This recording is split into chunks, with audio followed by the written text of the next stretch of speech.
What's up, friends? My name is Naomi, and today I'm going to be teaching you how to teach your dog a locked target.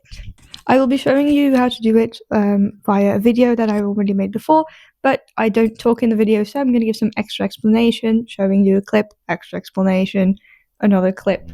You know the drill. So, what you'll be needing to train your dog this trick, I suppose, is some type of target for your dog to lock in on. I use a ball. You can also use some type of ball or a different type of toy, or just a treat if they can know to stay off of the treat. And then obviously something to reward them, so a different toy or food or treats. I use food and treats. And other than that, you need nothing else. Well, your dog, obviously, and yourself. But other than that, nothing else. I'm going to do this through the shaping method. I think that's the method that works the best and delivers the best result. But that also means you're going to, especially in the beginning steps, going to have to be a little more patient. My dog has done this before, so you will see it won't take that long with him to reach what I want to reach. But for your dog, it might take a little longer, so don't worry about that. So I'll show you the video and then I'll explain. What I do is I drop the ball in front of him in his line of vision, and I don't say anything to him. I'm not going to turn the noise on because you're just going to hear wind, but I don't tell my dog anything. I just wait and look at the ball myself and wait until my dog accidentally looks at the ball. So my dog, Skyler, as you can see, does this fairly quickly. That's because he knows what he's doing and he's done this before.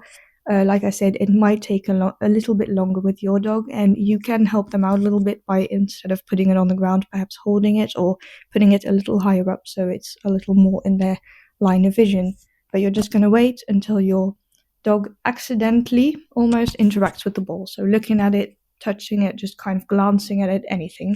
And then you're going to reward them, and this is very important, you're going to reward them by throwing a treat over to the target. So you're not going to reward them with you. The target is going to become the place of reward. So you throw a treat or put a treat on the floor near your target. So they learn that the reward comes from there. And you're going to repeat this a couple of times. So what you're going to do if you see that your dog is starting to get, oh, I need to look over there, I get the reward, look over there, get the reward, is you're going to start lengthening it. So instead of just a glance, immediately reward, you're going to wait until they look at it for a half second longer. Take very small steps. Don't immediately expect them to stare at it for 3 seconds. That's too much. Just wait a tiny bit longer. And this might mean they look back and forward a couple of times, but just wait until they do that extra small second and then reward them. And you're basically going to lengthen it out until they can hold it for as long as you need, a couple of seconds to start with. You might not get this in the first session. You might need to do this a couple of days until you can get a bit of a longer target. What you're also going to do at this stage, when your dog is starting to understand, I need to look there, is you're going to add the word. So not before they do it, you're going to wait until they look, then you're going to say target and reward. So they first look, you don't say anything before they look, target, reward, and your reward word, so a yes or good boy or good job. Okay, and that's how we're going to introduce the command. So they do the action, they hear the command, then they get rewarded. They don't hear the command before they do the action because they don't know it yet. They need to first link action with a command before you can switch it around, right? Very important. And that's all you're going to do for at least the first couple of days, or depending on your dog, until you see that they are getting to know what they need to do. That you realize, okay, they see the ball, they know they have to look at that. You're going to do it until then. And then you're going to kind of lengthen it just slowly until they have a pretty solid target with you just standing next to them. This is going to be different for every dog. Some dogs are really quick with the shaping methods, others are not as quick. So you'll kind of have to look at how quickly your dog progresses. This can take a day. It can also take a week or two. Everything is absolutely fine. All right, so the next step, again, this is something that you might do the same day as you started teaching it. It might also be something you only start doing later, but still I still count this as the beginning step of learning a target, is you, the owner, the handler, is going to start moving. Okay, so not the dog yet. The dog will still stay in position. You are going to move. So you're going to start really carefully, like you can see in the video. I'm first going to wait until he's target locked, and that's why we need to first build up how long they do it. So they need to be able to do it for a couple of seconds for this next step to happen. So my dog is locked in on his target. I'm going to just try and move my foot back a little bit and then forward again. Just 1 foot. You start with 1 foot, a little bit backwards and a little bit back forwards. That's something that they're going to hear on the ground, and it's a distraction. And what most dogs will do is obviously look, because they're thinking, oh, something's happening. Maybe a treat's about to get thrown. They don't know. So they're going to kind of spook, but they don't really get spooked at it. But that's okay. That's what we want to happen. We're just not going to say anything to our dog. We're not going to acknowledge that they looked, because that's not what we want of them. Ignoring is the best way to counteract them looking. You're just going to place your foot back. You're going to wait again till they do a target, and you're going to try it again. And you're probably going to have to try that a couple of times, like you see I had to do with my dog, until they finally, you do it once, they kind of get used to it. You do it once and they stay in that locked, and then you're going to reward immediately. So even with my dog, with him having experience, just in a session, it takes me 3 or 4 times until he realizes, oh, right, I have to stay in my target. And then obviously, once you can do back and forward, you are again going to lengthen your movement. So instead of just 1 foot back and forward, you're going to take a full step back, or maybe 2 steps back. And for the beginning stages, you are going to expand that until you can kind of walk around behind your dog. And this is important. You are only going to move in the beginning behind your dog, not yet in front of your dog, because that's adding something to their line of vision. That's just a bigger distraction that they usually can't do immediately. So you're going to start with just walking behind them. It'll add the distraction of noise, but not yet of vision. All right. And we're going to wait and keep doing that until they're completely used to it and they only rarely make mistakes anymore before we're going to start trying to walk in front of them. But that's definitely not something that we're going to do in this session yet. Not at all. That's going to be too fast. Okay. So that's the second thing that you're going to be doing in the beginning stages of learning a target. And then we have one more thing, and then that's it. That's all you're going to do for the next few weeks, a few months in teaching just the beginning steps of this target.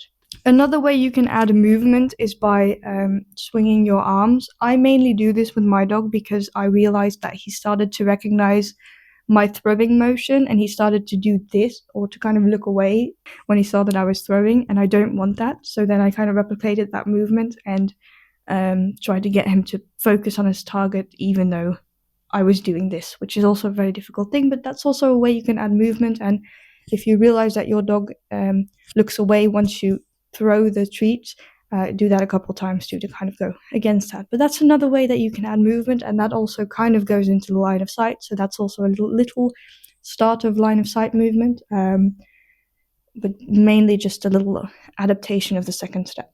And then the last one is touch. I'm sure you all have seen those videos of the dog standing in between the legs but locking onto a target. To do that, your dog needs to be able to accept being touched when on a target lock. So for now, we've left them alone. We've kind of walked around, did that noise, that's fine. Now we're going to add touch. So you need to have kind of already done the second step, because you need to move behind your dog and touch them. They can't be seeing you. But you can also do it from next to them, it's fine. But basically what you're going to do is you're going to move behind your dog, or just a little closer to your dog, and you're just going to put your hand on them. Just very gently put your hand down on them and back up again.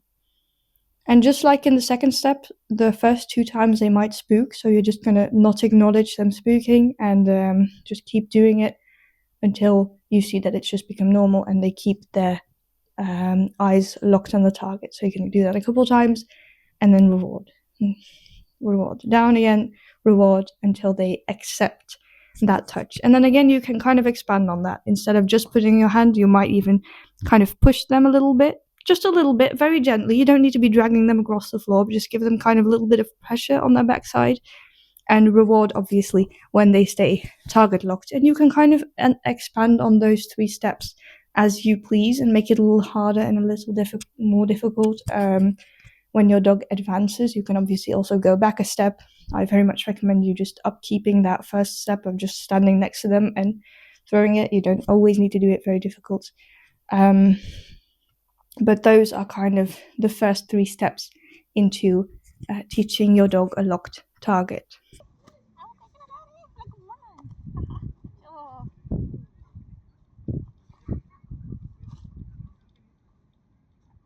Okay, so I hope you guys understand kind of the beginning steps of how to teach a locked target to your dog. Let me know how it goes for your dog. If you have any notes, something your dog is doing that mine wasn't, issues you have, you can obviously let me all know.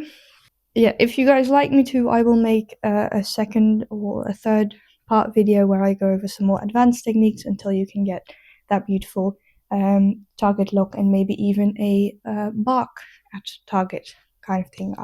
Those are things that I'm very much doing with my dog myself. So I'm definitely willing to also teach those things to you guys. Like I said, these are just the beginning steps, the 3 first steps that you need to be, or that your dog needs to know before you can go on to a bit more advanced target training. Remember to take it slow, reward your dog a lot, and just work positively. And obviously in small sessions. Don't do this for an hour at a time. Just take it slow, 5, 10, 15 minutes a day, depending on what your dog can take, until all of these steps are nearly perfect, and with connotations because nothing you ever do is perfect. And then we can move on to the next step, which will be a different video. So thank you guys for watching. I hope you learned something, and I hope you and your dog can have a great time training today, tomorrow, whenever you're going to train with them. And just you're going to have a lot of fun with your dog. I believe in it. All right, so I already said it. I hope you guys enjoyed. Subscribe if you want to see more. Let me know down in the comments what you would like to see, other training videos, training tips that you want from me, or just a conversation. I'm always open for a nice conversation. Leave a like so other people know this is good advice, which I'm pretty sure it is. And I hope you have a great rest of your day. See you around.